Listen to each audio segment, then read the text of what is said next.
मैं इस वक्त हज़ारा बरादरी के उन अफराद से मिलने जा रही हूँ जो हालिया दिनों में अफ़गानिस्तान से भागकर पाकिस्तान पनाह लेने पहुँचे हैं।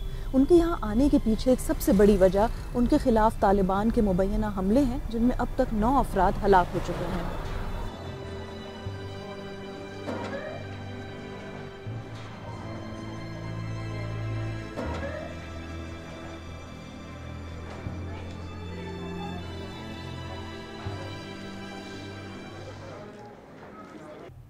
شاور من قماندان کندک بود گرفته برده تا حال مرده و زندهش گم است.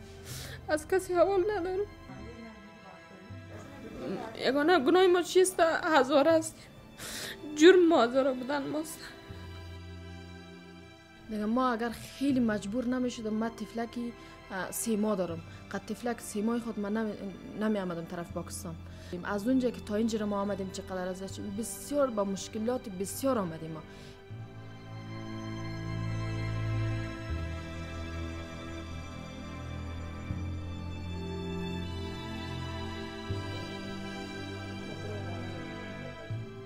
طالبان نه دیگه من فقط اخطار دادد که بچه فقط اخطار دادد به آقای ما اخطار دادد، پدر ما را گفتد که دیگه اگر بچه تر گیر کنم باز ما هم دیگه آقای ما را ما دیگه جو خانه نبودم، باز آقایم دم زنگ زد گفت دیگه تو فرار که از اینجا برو، دیگه خبر ندارم، زنگ منگه نزدم. منجا در ولسوالی جاغری اسکر بودم دیگه، همزو که ولسوالی جاغری سقوط کرد دیگه ما همزو اینجا فرار کردیم. آمدیم غزنی، از غزنی دیگه نشد دیگه، خیلی پشت ما میگشت اینجا دیگه، عکسای مرم دید کرده بود. ما همزو اینجا دیگه طرف کویته آمدیم.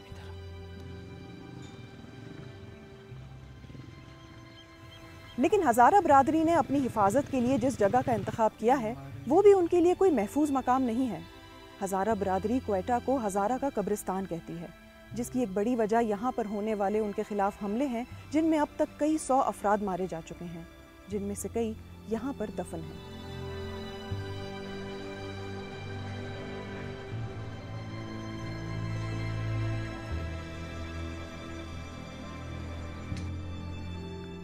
امی فامیلای ما را از یاتی کسا را زمخانه بردن دیگه کردن، فقط نه تصویر از اونا داریم نه خبری از مرگ از اونا داریم که او مرده باشه یا در شهادت رسانده باشن.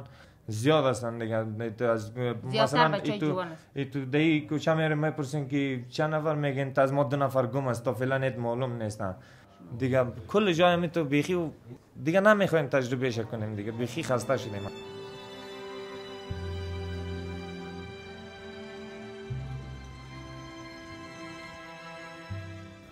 ये कोई पहली बार नहीं है कि अफगानिस्तान से आने वाले हज़ारा अपने लिए किसी महफूज मकाम की तलाश में हैं, लेकिन इस बार एक बेबसी भी देखने को मिल रही है जो इससे पहले देखने को नहीं मिली।